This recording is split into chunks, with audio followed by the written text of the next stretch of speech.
qualities, the Vaishnavi qualities, the qualities of the Vaishnavis, which Krishna talks about in Bhagavad-Gita, chapter 10, verse 34. So Krishna says, among women, I am fame, fortune, fine speech, memory, intelligence, steadfastness, and patience. So if you have one or more of these qualities, that means Krishna is giving you empowerment. You're empowered by Krishna. And that is Krishna in you. Memory is there, huh? You're losing memory. Oh, this is a symptom of Kali Yuga. But there is one, my God's sister, our God's sister, her name is Ishani. I don't think she's still alive. But she lost her memory. And because she's over 90, she was in an old folks home. Oh, no, I don't think so. No. I don't know if she was in Alachua or not. Maybe. But she used to live in Boston. So I'm not sure. So it's interesting how she lost her memory. Devotees went to visit her. I think it was Niranjan Swami, because he also joined in Boston. I also joined in Boston. So they visited her in the old folks' home, and the doctor said, see, she doesn't remember her address. He was asking her, so what's your address? Where do you live? And she said, Vrindavan. So, we may lose our memory, but we may not also. Yeah. And she was having kirtan. There was maybe 10 years ago, a video of her leading Hare Krishna kirtan with all the old ladies in the home. And she was singing with, full heart. Amazing, yeah. So she didn't forget Vrindavan or the Hare Krishna Mahamantra or kirtan. She forgot everything else. That may happen. Oh, we do have Russian, very good. Russian translation. Thank you. Okay, so I'm going to start out with one story about Srila Prabhupada and Jagatarini. Jagatarini is from Australia, a famous actress. She was a famous actress. And then she became a devotee, and Prabhupada told her, you go to Japan and marry Burijan. She never met him, famous actress, and she did it. So it came in the newspapers in Australia. Actress forced by cult to marry Japanese monk. Her parents got the paper. Ah, my God, it's our daughter. They went to meet Srila Prabhupada. So Prabhupada was there, Jagatarini was sitting down, her father was sitting up, father and mother. And he said, so this is your father and mother? And she said, yes, Srila Prabhupada. So Prabhupada smiled at her father. He said, so your daughter will deliver you. So then the man was a little flustered. He said, oh yes, we always knew she'd do something like that. So then Prabhupada said, don't think she's given up your service. She's doing the highest service. Because of her, so many generations ahead and backwards are going to be liberated. So in India, everyone wants to have a son because they say the son is going to deliver everyone. But Prabhupada said the daughter is also going to deliver everyone. This is the Vaishnava philosophy. The Vaishnavis are competent to deliver their parents, just like the Vaishnavas. The Prabhus. So, yes. So fame, fortune, famous women we hear in our scriptures. I would like to talk about Draupadi. I have something to share with you from Mahabharata. Krishna, when the Pandavas were living in the forest, they were exiled. So then Krishna and Satyabhama came to visit. And Satyabhama asked Draupadi, that how can you keep your husband so submissive and obedient to you? I want to know, because I want to keep Krishna submissive to me. Do you control them by some mystic chant, or is it a good result of all your austerities, or your youthful beauty and your use of dress and makeup? Is that it, how you control them? I want to keep my Krishna under my control, just like you do with your husbands. So Draupadi felt offended. She said, these are the methods of wicked women. You should know, men can never be made obedient by such means. My secret is this: I've given up all sense of false pride and personal desires for sense gratification. I control my anger, and I serve my husbands with great care and devotion. I never think of bathing, eating, or sleeping until my husbands and servants have done so, and I'm ready to rise up quickly at any hour to personally greet my husbands. But she says that, but actually she's the first one up and the last one to sleep. So she was bathing and everything before her. She was getting up before her husbands. You know, sometimes we hear people preaching, you shouldn't get up before your husbands do. That would be, you would be too proud. Some people are preaching like that, but it's not true. Draupadi was the first one up. And not only that, she was in charge of food for life at the palace. They used to feed 100,000 brahmanas every day, and she would take care of all their needs and everything and feed them. So she was in charge of food for life. She had 100,000 maidservants to help her. She knew all the names and abilities of them, and any complaints about them would come to her. And she knew all the men servants too. She was temple commander. And she was food for life. And not only that, she said it was I alone who kept track of my husband's daily income and expenditure. She was the accountant and the treasurer. So it's not like, you know, there's a book that somebody wrote that all the women should just sit in the corner and weave baskets. Well, Draupadi wasn't doing that. She was a Kshatriya. And when Krishna kidnapped Rukmini, she was driving the chariot while he was fighting off all the soldiers. So it's not like the Kshatriya women were, you know, they knew everything. They knew all the Kshatriya skills. And she said, it's because I took on this great burden of responsibility, was the first to rise in the morning and last in bed at night. I've won the great respect of my husbands.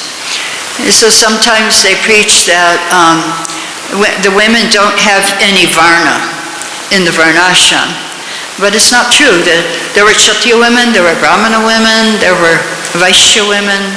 Even the Vaishyas, like we see Yashoda when Krishna was taken by Putana, when afterwards she was chanting all these mantras to protect him. And so the women were they had good qualities. Famous, so these were the famous women: Kunti, Draupadi, Gandhari. And fortune, fame, fortune. The second one is fortune. Kunti was the actual success potency. She was the fortune potency. But she had so many difficulties, and just imagine, we're not the success potency, and so we're going to have difficulties in our life. Because even the incarnation of success, Kunti, she had problems, but she always depended on Krishna for help.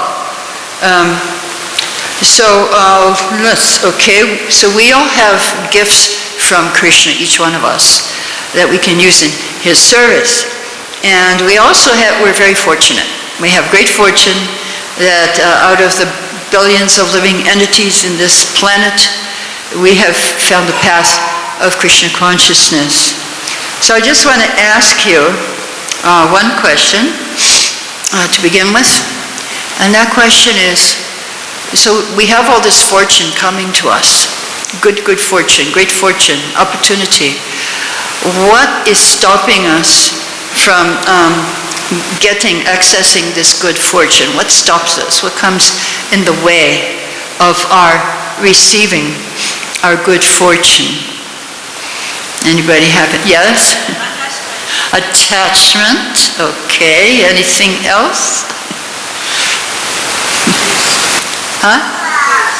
Oh, lack of taste is what you, lack of taste, okay, yeah. We don't have a taste for, yeah, she's saying we have a taste for material, and you're saying we don't have a taste for spiritual. We get distracted with material things, that means we're not satisfied with taste. Okay, if we get distracted by material things, it means we're not satisfied. Yeah, we have our cell phones. Sachinandan Swami says our cell phones are weapons of distraction. You know, we have weapons of destruction, or we got weapons of distraction also. What else is stopping us from getting our good fortune? Lack of faith, yeah, that's true. Prabhupada, he started this movement on faith. He had faith in Krishna, and that's why he went on that boat ride. We wouldn't do it. We would never do that. Go on a boat from India to America, or even America to India, and start this movement. Okay, so now I want to talk about speech. Malati, you all know, you've heard of Malati, our god sister. She had a daughter named Saraswati. And Saraswati was very good at learning verses in Bhagavad-Gita. So Prabhupada wrote a letter to Malati about Saraswati. So I'd like to share this letter with you. We have seen your note regarding Saraswati Maharaj. And you may engage one Sanskrit teacher for Saraswati, so she shall become a very great scholar. Just like Jiva Goswami was trained in Sanskrit language from early childhood, and no one could surpass him in all of India. So, yeah, he wanted her to learn Sanskrit because she was good in the verses. So if any of us had some talent, Prabhupada would encourage it. So she had that talent of speech. She was preaching at the age of 3. We hear the stories. At the Pandal in Bombay, she would go up, tug somebody's shoulder and say, "Guess what?" And they would say, "What?" And she would say, "Krishna is the Supreme Personality of Godhead." She had that fine speech at the age of 3. So we don't have to know a lot of verses. We can just have a little faith and tell people what we know. Okay, and memory. So memory, what's the most important thing to remember? Krishna, yes, Krishna, of course. How to remember Krishna? Gita in 8th chapter, it's talking about leaving your body, actually, attaining the Supreme. So if you study the 8th chapter of Bhagavad-Gita, you will find that in the purports, 17 times Prabhupada said to chant Hare Krishna, and that's how you remember. Yeah, I had a near-death experience, but I lost my memory completely. And but then in the darkness, I was feeling like a molecule or atom.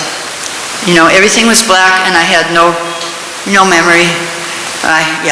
And then in front of me came the holy name in color, in English, like a screensaver. Nope, I was of anesthesia. They wanted to do a biopsy, and they gave me too much. So instead of half hour, I was out for 4 hours, and I couldn't breathe, they told me. So I'm allergic to anesthesia, basically, and they gave me too much. So yeah, it was near death. And the holy name came. I was just reading a verse today from the Puranas where it says that if you forget Krishna at the time of death, Krishna won't forget you. Somebody asked Prabhupada, what if I remember Krishna? Yeah. Krishna will remember you. Prabhupada also said. Okay. So yes, and I have experienced that. So I have faith about that. Yeah, screensaver, and it was multicolors. and it was like dancing. It was dancing, and as soon as I saw that, I started chanting. Even though, and I had no, I said, I don't have a physical body or even a subtle body. I must have left my body, but how come I'm in the void? How come I didn't go to Krishna? I was so upset. That was a whole thing. But Krishna will remember us. So memory. Okay, we're going to do an exercise now, completely voluntary, on memory and speech. So I need somebody who has a watch. Nobody has a watch. Oh, we have, Yeah, okay, so you can be the timer. It has a second hand. So we're going to give whoever volunteers 1 minute to speak, and somebody can choose a word that they can speak on, and they have a minute to use that word and relate it to Krishna. We need the microphone. Do we have the microphone? Okay, now we need a volunteer. And this is a really good exercise if you ever have to do public speaking. This is how I learned to do public speaking. It was one of the things I did. And it really keeps you prepared. So would anybody like to volunteer to speak about Krishna? But, you have the mic. Okay, then somebody has to time. You asked for the mic, I said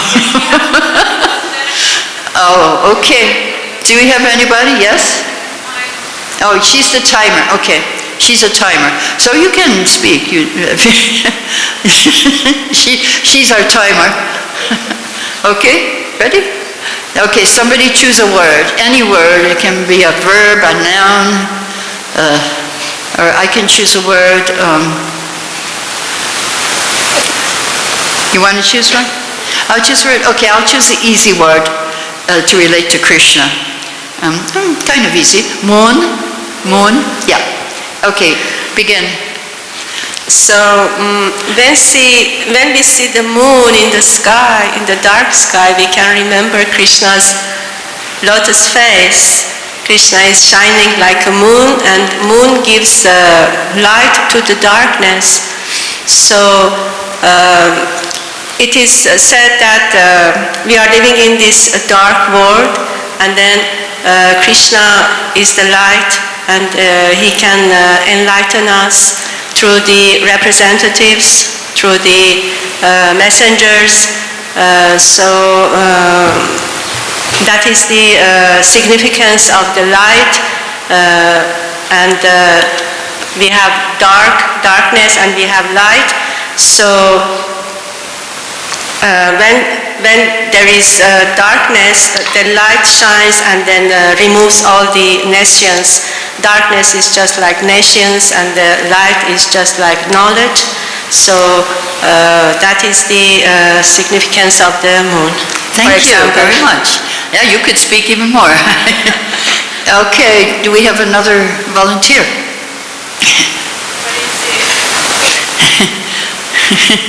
We should have a kirtan, and when the kirtan stops, whoever has the mic, he has to speak. She has to speak. Any more volunteers? Yeah. No more volunteers. 1 minute. Well, we find out how long is 1 minute. Not so long. Okay. See, she says it's not so long. Yeah, it's completely voluntary. We don't want to force anyone, although we forced you, but... You want to try? Yeah? Yeah, you want to try? Okay. Yeah, if you can't speak a minute, then we'll have everybody help you finish the minute. And yeah. Okay, ready? Okay. Wait, I'll give you a word. I know the word. A new one. No, I was thinking still the moon. Moon, you were thinking of moon, okay. Yeah. Yeah, okay. pink. Pink, colored pink. I can't. No, you can't think of anything pink? I already black out. No, okay. I'm not a good. It's already difficult for me to speak now. The idea and all. You want to speak on moon? Never mind. Okay. Okay. Okay. Anybody? What? Anybody? Okay. What I'm gonna do now. I'm gonna throw out a word to the whole group, and anybody who has an idea can say something. Okay. So the word is sun, like sunshine, sun. Anybody have an idea about sun? You don't have to speak a whole minute. You just have to tell your idea. Like, you don't have to. Yeah. Bhagavad-Gita is like the sun. Very good. Yes?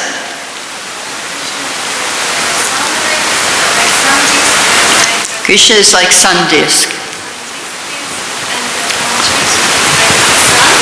Sun rays.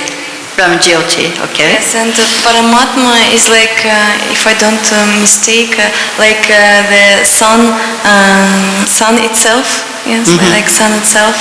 And this knowledge is like a sun. There is sun, there is any darkness.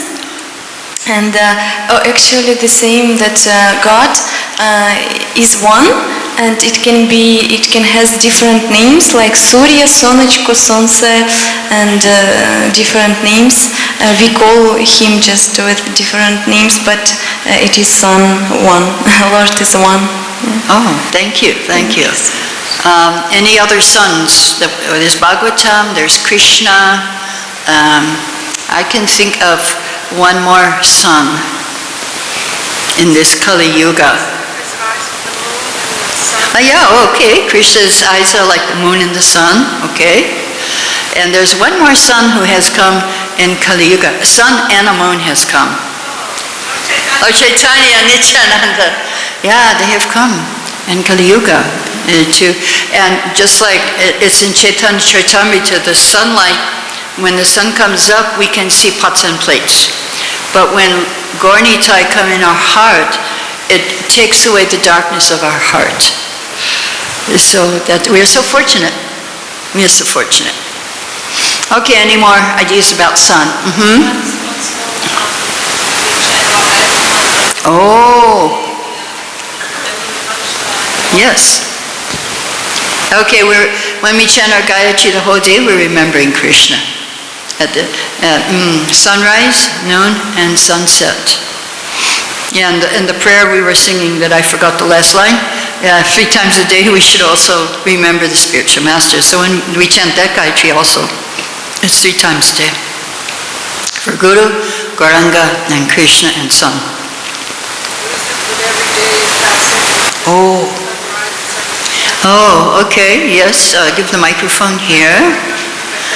With every rising and setting of the sun, then our life passing. Our life passes. The life goes of everyone except those who are hearing about Krishna.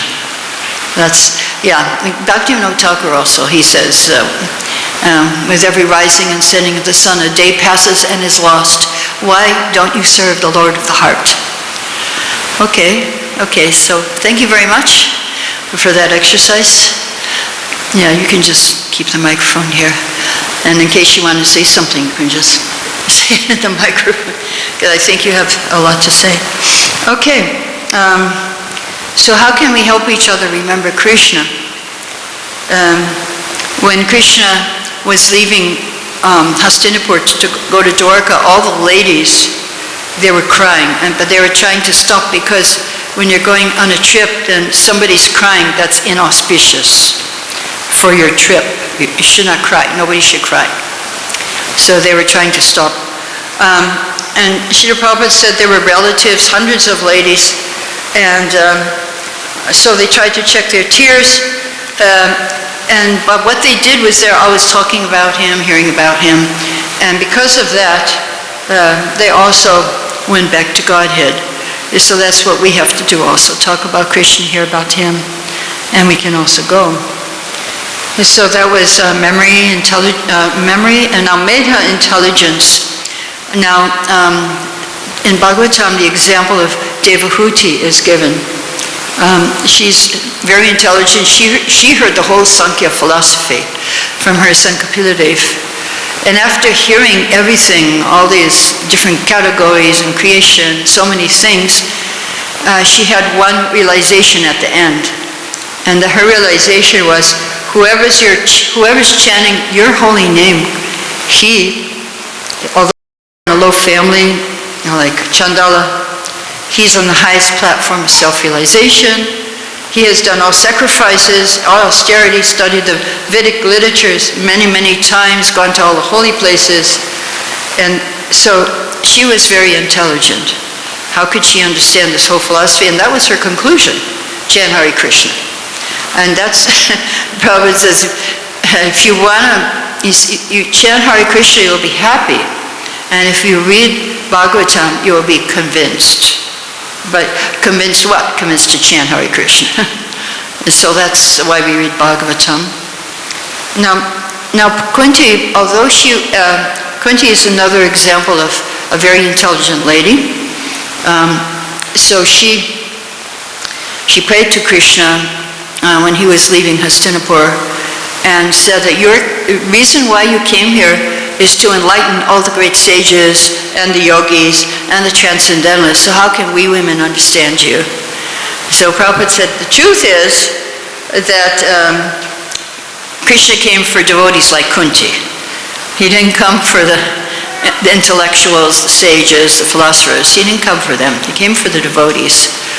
And she's very intelligent because she was a relative.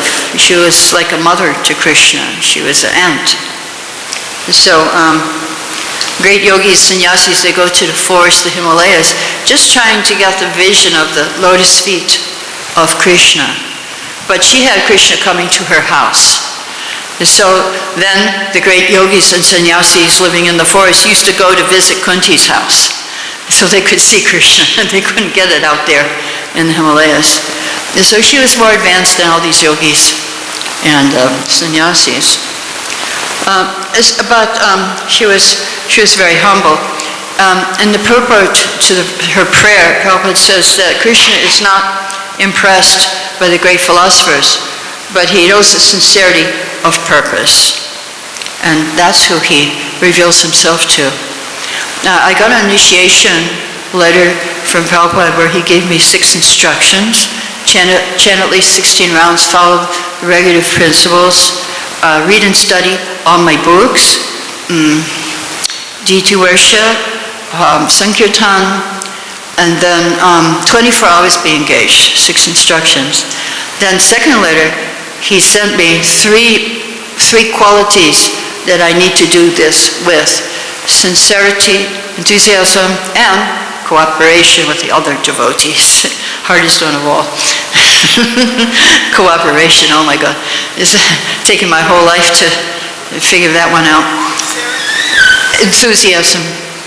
Yeah, so 2 personal ones and 1 like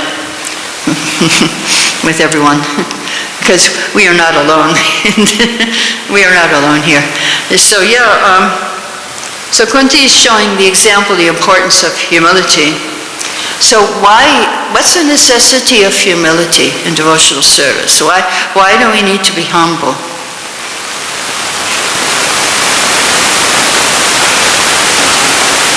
Because Lord Chaitanya told Chanadapi Sunichina, okay? Because Lord Chaitanya said we should be humble. Any other reasons? Why should we be humble?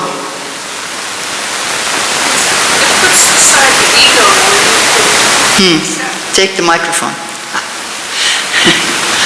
Yeah, I'm just speaking common sense. So. Okay, which is very difficult to find in Kali Yuga.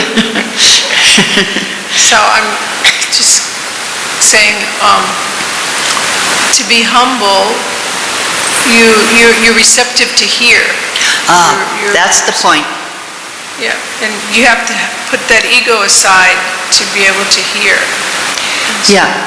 If you think you know everything, then you won't learn anything. And that's why in 13th chapter of Bhagavad-Gita, there's a process of knowledge. And the first two qualities are humility, pridelessness. Those pridelessness. If you want to learn something in the process of knowledge, those are the first two at the top of the list, humility. You can't accept a guru without being humble. And so I'd also like to talk a little bit about intelligence, because we often hear that women are less intelligent.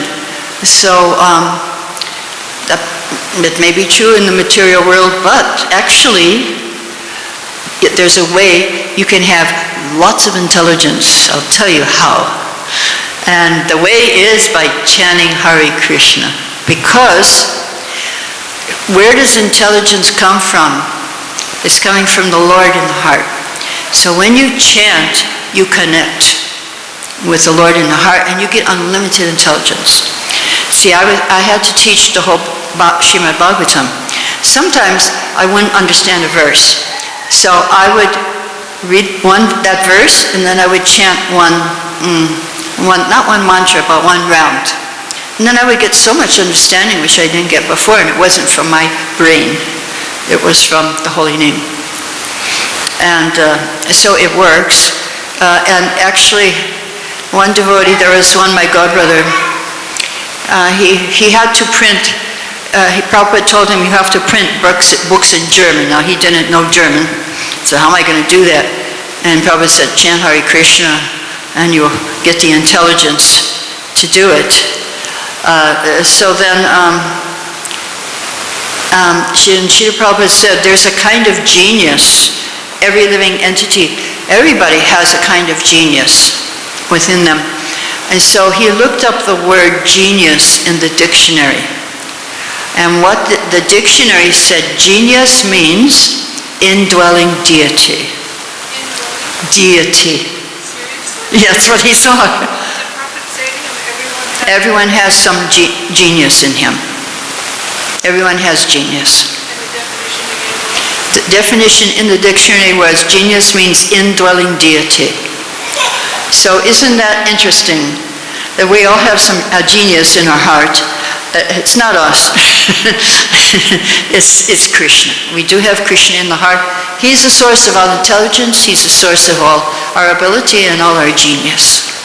So if we can access, also second canto says, the super soul is the form of intelligence in our heart. So we can access unlimited intelligence, ocean of intelligence, if we chant attentively the holy name. And we can access. It's for us. We can get it. Okay, so now the next quality is faithfulness. So we need to be faithful to Srila Prabhupada. And if we're faithful to Srila Prabhupada, he will take us back to Godhead. He will take us back. And patience. Sangandhari, patience and determination are very, very important. Because sometimes we might get in a situation where things don't look so favorable for our service. So that happened to me in 1994, the second year I was here in Vrindavan, because I had no service. I didn't know what service to do. So I decided, okay, I'm just going to read. I'm going to chant. I did a japa reform. I'm going to chant and I'm going to read until I figure out what my next service will be. Because 7 years I was pujari, 7 years I was doing book distribution, traveling book distribution in Bombay and Western India, and then 7 years I was a mother. So then he said, okay, what next? He went to Gurukul. Now I'm alone. What do I do? I was praying for service. And after 3 months, I understood, because I've been reading the books. I was reading my whole life. Maybe 20 times I read all the books by 1994. So then I understood, I have to share what I read. That's what I have to do. but I wasn't so sure if, okay, I got that inspiration while I was chanting. It's okay, that's nice, very nice. But I wanted some more definite confirmation from Srila Prabhupada. So I went to the Samadhi, and in those days, 1994, they had a tape, they had a lecture of Prabhupada playing when you would walk in.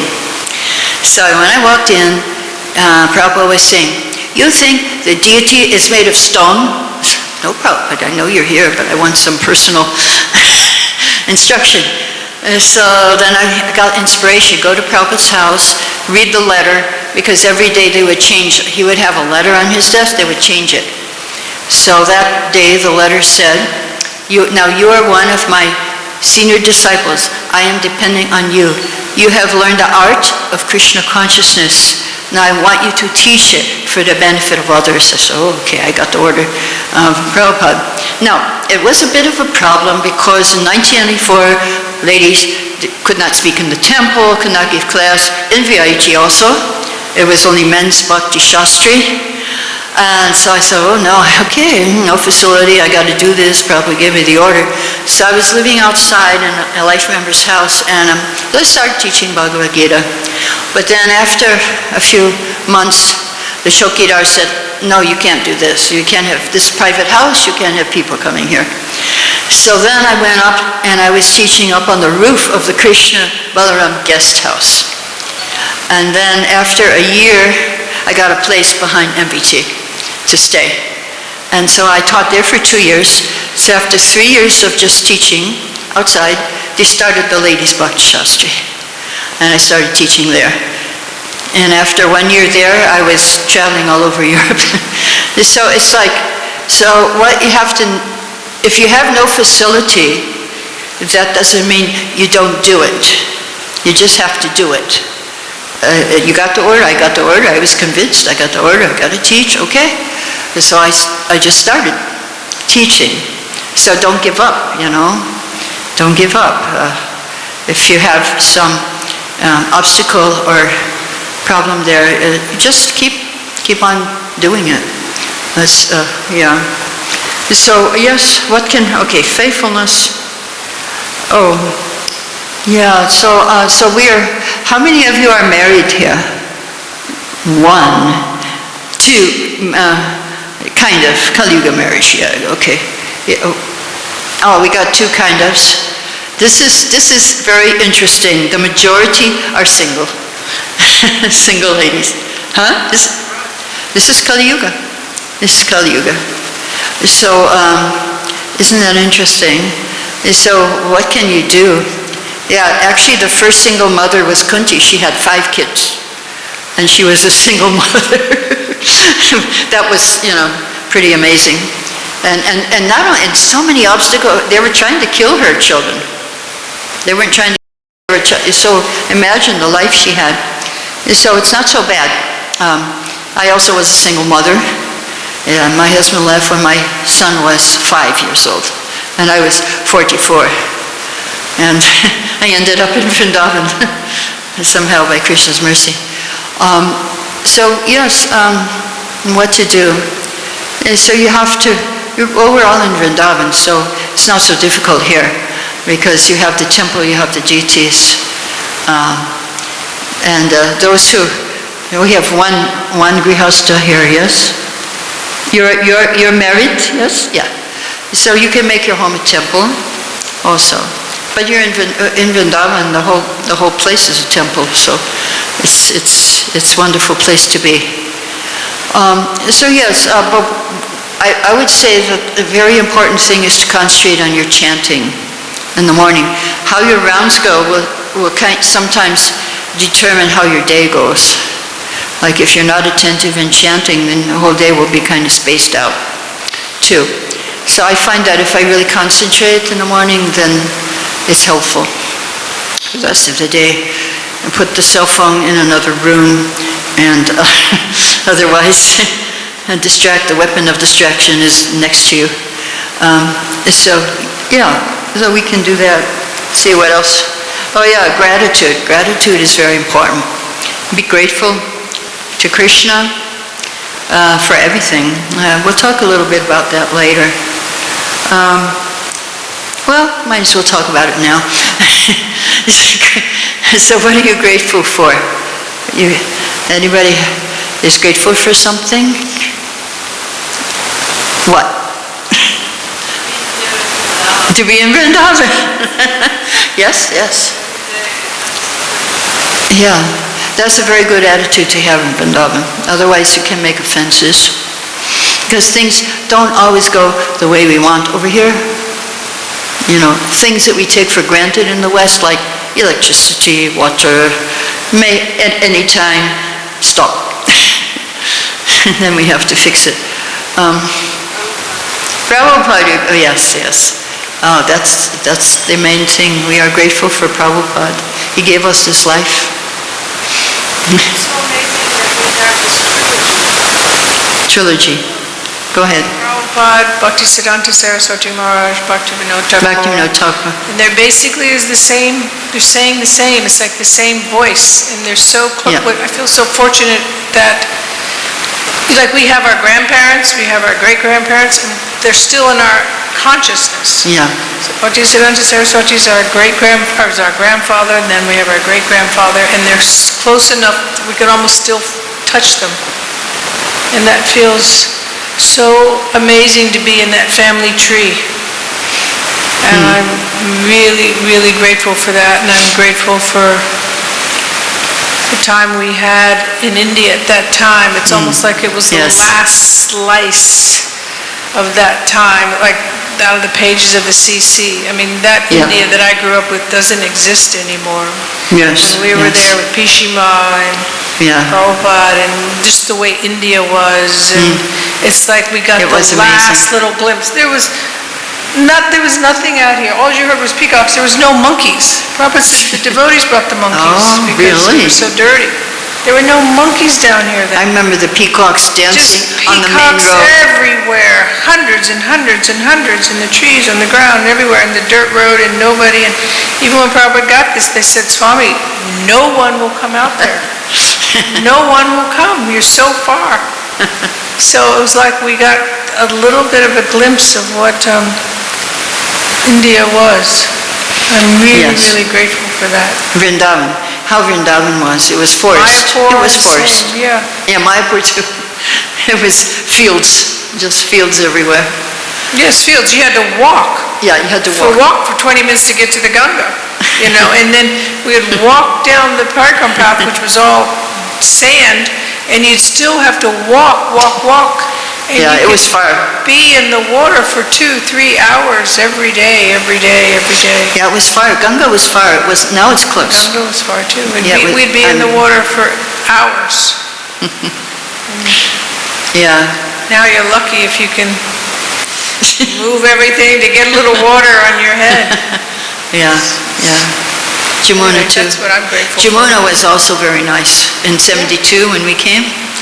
Clean and very deep. We would spend hours in the Jamuna. Yeah. Hours. Keishigat was very deep. We would jump in, it was over our head. And that's because Mangalarti, we would take our bath in Jamuna because it was so bad in the Keishigat where we were living. It had spider webs and the lights would go out and it was all slimy, the walls. You'd try to feel for the thing and there would be slimy wall. We'd just jump in the Jamuna and that was our morning Mangalarti bath. Yeah. I'm happy that I have that memory. Yes. Yes. Okay. I'm happy, grateful for Sanga. That's where all the sweetness is, all the nectar is in the Sanga. So, Prabhupada and Sanga, yes, we're blessed. We're blessed. Anybody has something they're grateful for? Service. Okay. Now, we are grateful for nice things, but are we grateful for difficult things that happen to us? I have an exercise that really works. When some problem happens, you have to make a list of 10 reasons why you thank Krishna for that. Like, I give you an example. Thank you, Krishna, for breaking my computer, because now I will use my brain more. Thank you, Krishna, for breaking my computer, because now I'll get more exercise. Thank you, Krishna, for breaking my computer, because now I won't forget how to write with a pen. Thank you, Krishna, for breaking my computer, because now I'll get a new computer. Now the person who did this exercise, after he wrote 10 reasons why he thanked Krishna, his computer started working. Because his whole attitude changed. You know, first he was saying, oh, this is terrible, oh, wow. And then he started thinking, seeing the good. You have to really, brainstorm, and you see the good in it. Yeah, it happened to me when I was traveling in Sweden one year, and I asked somebody to connect me to internet, and they made my computer in such a way I couldn't connect to anything. They really ruined it. So then I called up my son, said, Govinda, emergency. He said, it's 12 o'clock midnight, Mom, I'm trying to sleep. I said, technical support. He said, I have my internet, I can't connect. He said, okay, do this. 1, 2, 3, 4, 5. Okay, so with the phone, okay, 1, 2, 3, 4, 5, didn't work. So I wrote my list. Thank you for not connecting me to internet, because now I won't be in Maya. I got 8 reasons, and I fell asleep. And then I had a dream how to fix it. And then I woke up, and I did one step wrong, and so I did it according to my dream, and it worked. So but it's really good, because your whole attitude changes when you start thanking Krishna for these things, that problems. I had one recent one lady. She was having trouble with her mother-in-law, and they were giving all kind, helping the in-laws so much, giving them place to stay and food and everything, and they were not happy. They couldn't please them, so finally the mother-in-law said, okay, I'm not eating lunch with you anymore. And at first she was a little bit upset, and then she started writing, okay, thank you, Krishna, and I won't have this association again. Thank you, Krishna, for keeping my mother-in-law separate, because now I will not have to stock up the kitchen with their special needs. And she had a whole list. And by the time she finished, she was so happy. Anyway. Yeah, it's very interesting what happens. I've had many reports about people who did this, and then, everything turned around for them. So it's quite interesting when we see the Krishna, the hand of Krishna behind things, and it helps us in our life. Okay, I think, I have another question. What are the advantages to being women in Krishna consciousness? Advantages. Huh? Yes.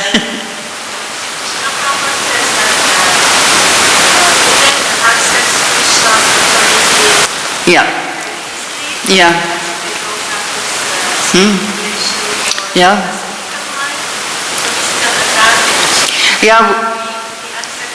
So we accept the authority. It's easy for us to accept. Like for myself, it was very easy. Okay, they didn't go to the moon. Yeah. Who believes the scientists? Why should I believe them? And my husband had a problem. And then, and also about, some things, how these gigantic birds are flying. And I said, why not? We can't see everything. And, it was so easy for me to accept all these things in Bhagavatam. And much more difficult for my husband to accept these things. Like Prabhupada said, in any religious gatherings. Yeah, that too. It's easier for women to accept higher things. Yeah, things that we don't necessarily. We're more intuitive. That we can things that are beyond our mental thing. It's easier for us to accept things that we don't see, and And, any other reason why it's, what's another advantage? Yeah.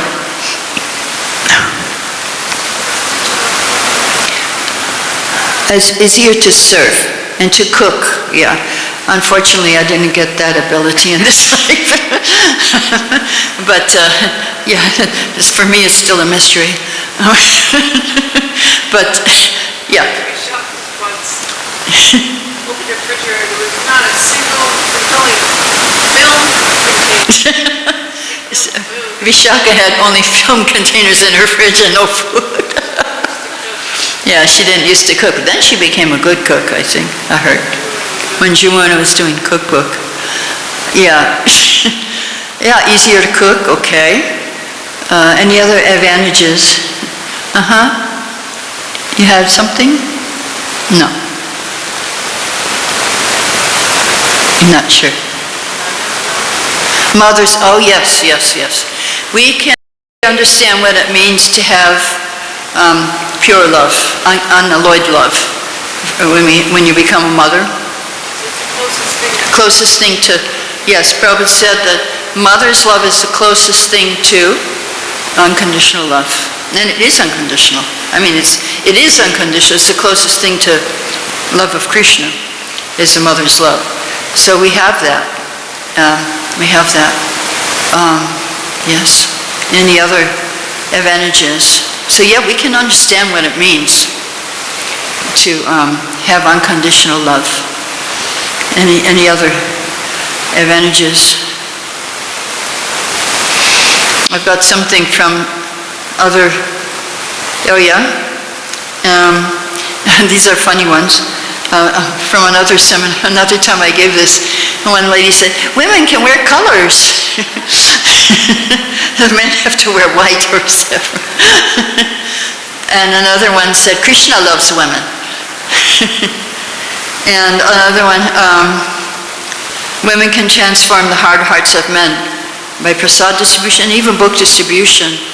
And Prabhupada said that to Mula Prakriti, who was a great book distributor. Prabhupada said to Mula Prakriti, Lord Chaitanya has sent many beautiful young women to help this movement. He said, and he gave the example of, in India they had respectable women go door to door to sell some hair tonic, and everyone bought. He said, Lord Chaitanya has sent beautiful women to make this movement continue. Okay, right. So I'm not going to do so many things. I'll just say, one thing.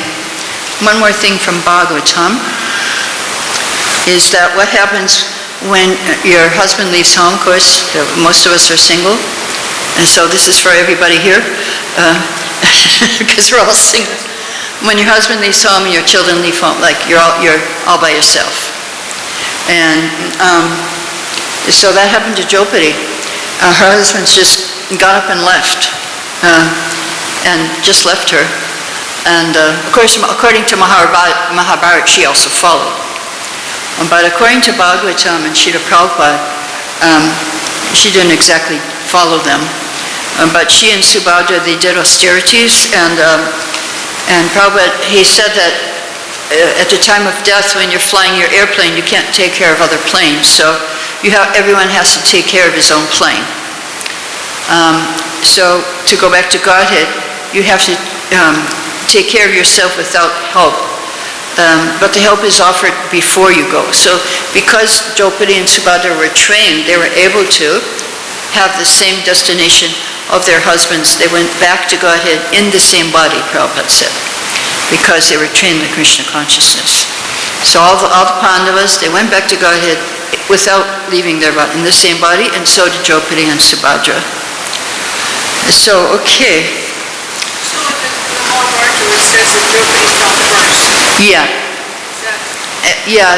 Yeah, so Mahabharata is, there are some stories which are not factual, and they're for people who are not devotees.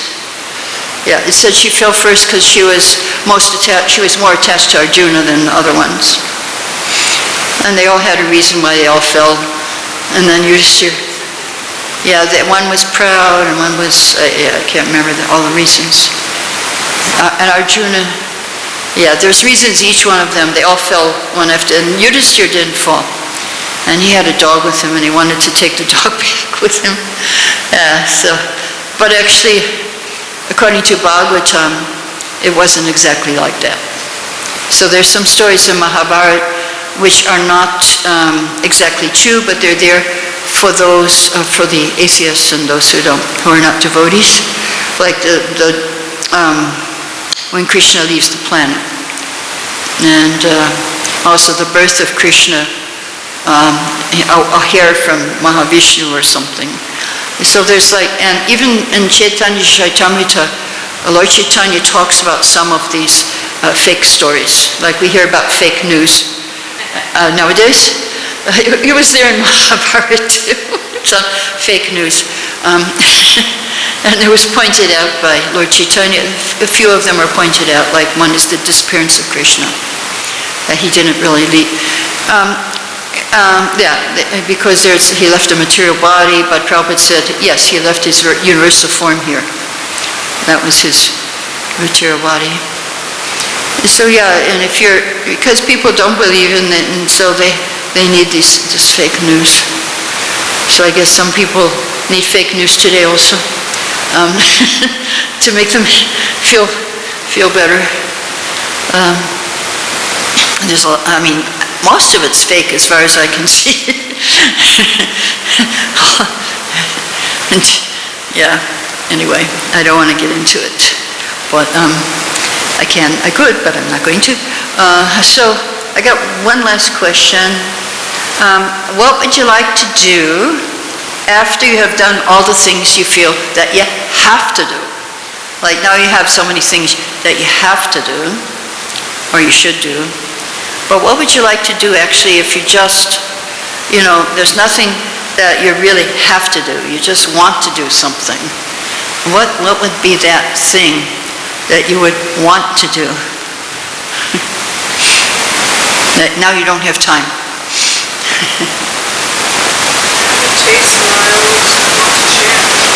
Chant with taste. Chant with taste.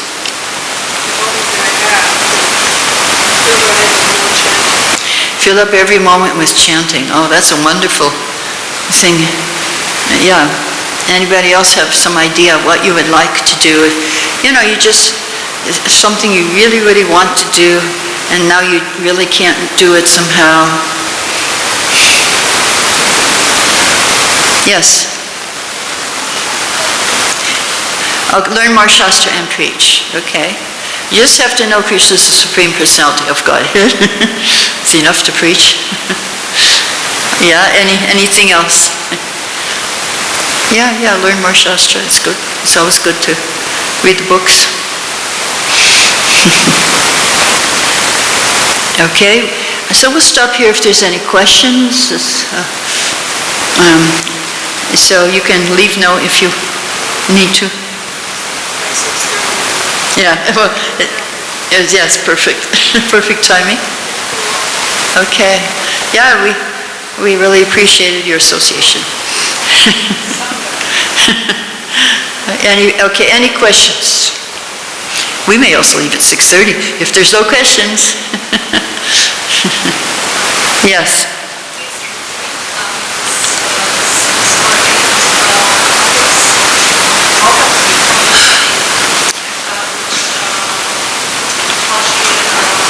Oh, what she did. Okay. Okay. She gave up all sense of false pride and personal desires for sense gratification, control her anger, serve her husbands with care and attention, restrained her senses, I forgot to tell you this one, so she doesn't even allow a glance to betray the slightest bit of emotion.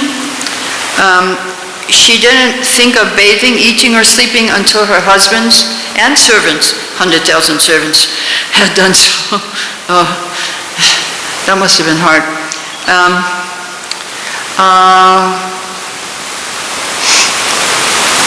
Okay, she served her superiors. Forgot to tell you that.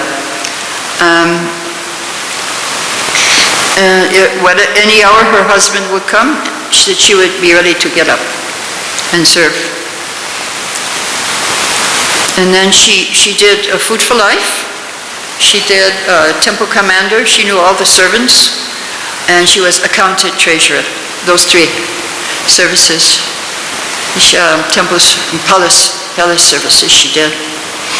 Yeah. Okay, any other question?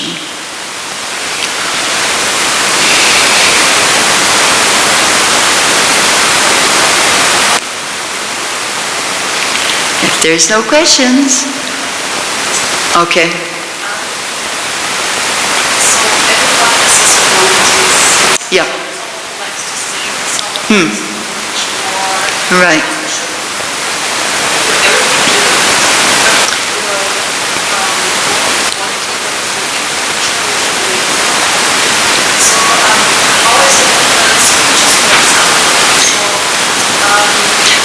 Maybe you should give the mic.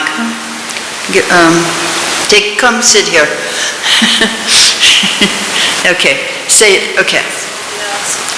Put the mic up. Oh, turn it on. Not working. Is it on? Okay. It's on. Okay. So for example, I like to sing very much. Okay, you like to sing. I'll repeat so. So I should engage in the service. So you should sing. But how is Okay, try now. Try the mic. Try again.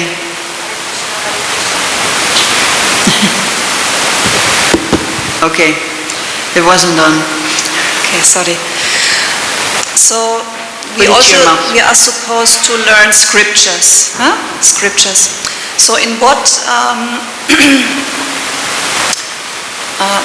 My question is, how much? When I feel like I should sing and I should do this, how much should I learn scriptures, even though I'm not so intelligent and I cannot remember verses, for example. So what is the balance? What should we do? Okay, so the question is, you like to sing, that's your ability and what you like to do, and how much should you also learn scriptures? Well, Srila Prabhupada wanted us to read his books. It's not necessary that you have to study and learn verses. That's not necessary, but at least read a little bit every day, something every day. Read one verse, one page, just read something, and then you might think about it later. It's not necessary to memorize things. It's more important than memorizing is to practically apply what you read. Like you might read where first instruction Krishna tells Arjuna, you have to tolerate. So you think, oh, I have to tolerate. Okay. What I have to tolerate today? So that's more important than just to memorize a verse, is to practice what you read. So it's important to read. Or go to class, learn some, if you remember something from class, so that's good. And then you can practice that. But he did want us to read his books. But he didn't expect that we will all be scholars. Everybody has their own. So you do mostly do your own, but just spend a little time, 5 minutes, 10 minutes, to read something. And that will be pleasing Prabhupada too, because he wrote the books for us. It's for me. I like reading. Oh, but perfect. Actually, it's like some devotees. They tell me you have to do this Bhakti Shastri course. You have to do all these courses. You have to be. You have to remember the scriptures. To a content I do because I'm reading. because that was my question. So how Yeah. much should we do this all courses? No, Of course, you don't have, if it's difficult for you to do courses, then it's better not to do it, because then you'll be put into anxiety, because you're forcing yourself to do something that's too difficult. And it is difficult, it's not easy to do these courses. So it's better, as I say, you just read one verse and you apply that one verse for 1 day, 1 week, 1 month. That's better than taking a course and just trying to cram your brain. Yeah, it won't work. Any other question?